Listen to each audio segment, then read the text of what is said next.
So, today I'm going to talk about three words you'll hear if you start listening to Italian news broadcasts, or probably also see if you read newspaper reports.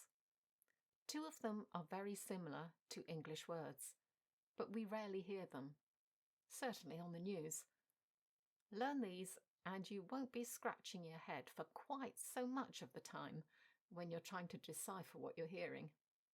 Let's start with cronaca. Yes, you're right. This is the equivalent of chronicle, and we frequently see chronicles used when talking about fantasy novels, but I've never heard a news reporter use it.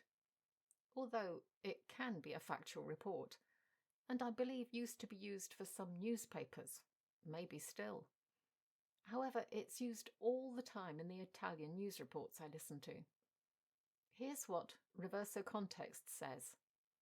News, report, story, commentary. So basically the same as English. You can see why it's used.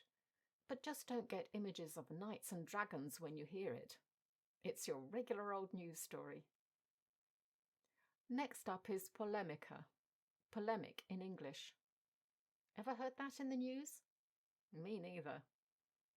I sometimes hear very literary and very well-read types use it, or those trying to promote the image that they're such. But they're not on the news. Here's Google's definition from Oxford Languages. Polemic, a speech or piece of writing expressing a strongly critical attack on or controversial opinion about someone or something. And here's what it means in Italian.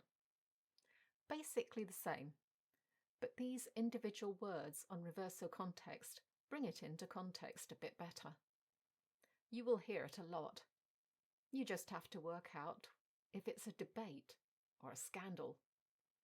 The third word, vicenda, is not one that exists in the same basic form in English, but is also very common in news reports.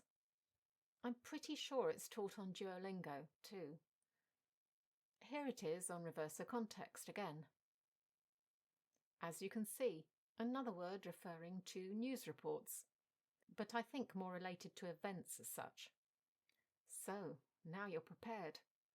A whole 3 words you won't stumble on, and might get that I understood something moment when starting to listen to the Italian news. You're welcome.